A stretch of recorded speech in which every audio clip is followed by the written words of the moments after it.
Candice, thank you for coming here. A pleasure. And I'm going to start at the end. I'm going to tell you why I'm going to start at the end, and I may even look tired. And the only reason I'm tired is I got your book from the library, knock wood, yesterday, because somebody told me there was this book, and I started reading it. And I stopped at 4 in the morning. And I've never done an interview this way. Usually I start at the beginning, where were you born, and all that stuff. The book is extraordinary. I can't believe you read this. Well, no, I did. And I was only going to read it, you know, to kind of to underline some things and get some stuff. And what a surprise. It's well written. It is a surprise. I mean, not. And the thing I want to talk to you about, which was the most interesting to me, was the relationship with your father, before we get into other stuff. And the reason it's interesting to me, and maybe our audience doesn't understand, that Edgar Bergen and Charlie McCarthy was the biggest act in America, kind of David Letterman and Johnny Carson and Mickey Mouse and Mickey Mouse and Billy Crystal wrapped into one.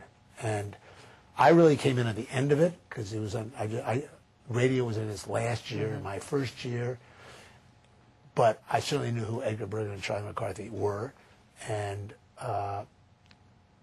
they were so gigantic, and so I was interested in that.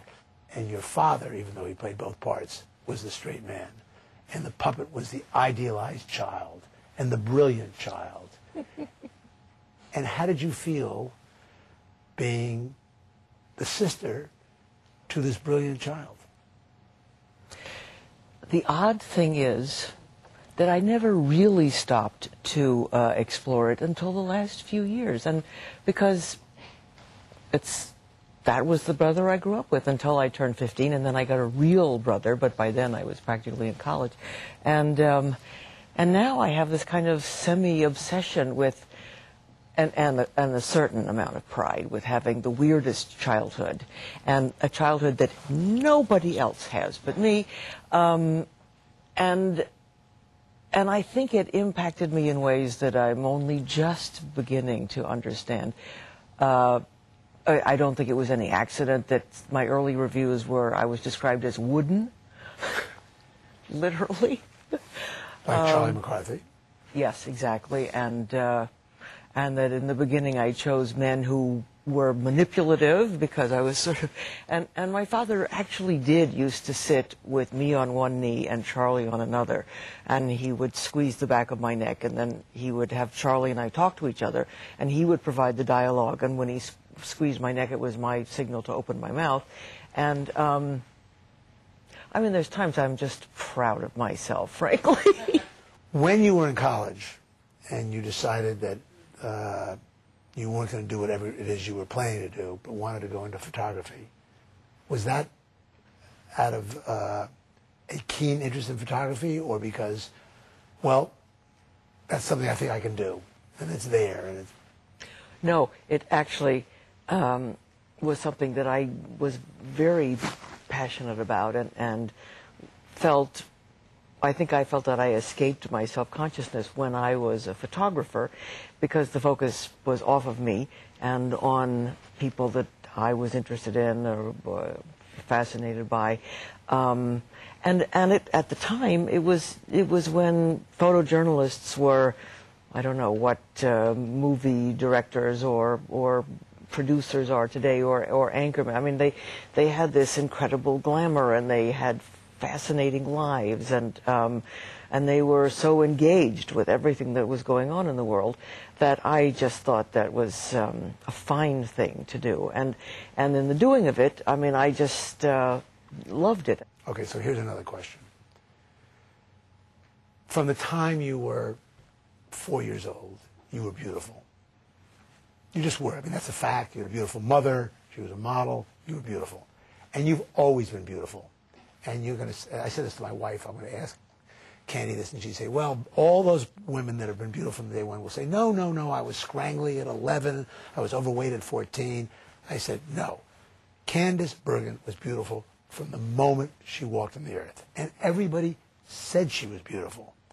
What did that make you feel or think? Intensely self-conscious and unworthy of an attention that I had done nothing to earn. And did it make you Do you think that in your early years of acting didn't allow you to be what you've become, which is a great comedian? Let it happen because you were so, I'm beautiful and that's all I am? That's what I am? Yeah, I think it constrains you, and I think also people allot you certain gifts, and I had mine, which was looks, to which I had no connection whatsoever, of course. And so I wasn't entitled to be funny, and I didn't look like a person who would be funny, when really that's where, because I'd grown up with humor. Because it's rare, for some reason, there are very few beautiful women that are also funny. That's just rare. Usually beautiful women are more stately. And I remember when we were discussing Starting Over, a movie that we made. I was at the studio. You made it with Alan Pakula, and Jim Brooks wrote it.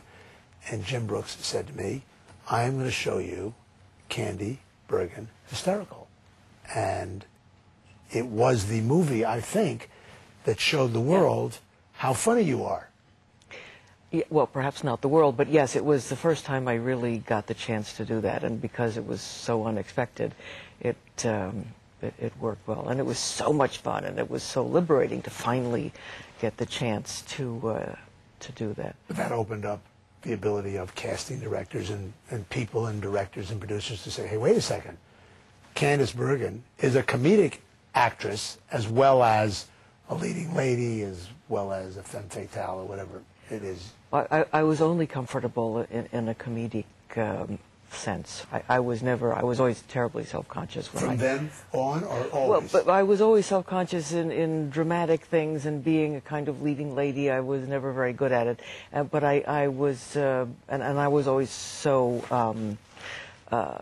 aware of myself and insecure. But with comedy, I had a kind of fearlessness that I always lacked. So did you know, in marrying Louis Malle, you would have a comedy life? Did you? I mean, here's a man who again made for a company that I worked at, Pretty Baby, a very intense, international kind of movie about a very rough subject about child prostitution, and so it wouldn't appear, by looking at this movie, that this was a Abbott and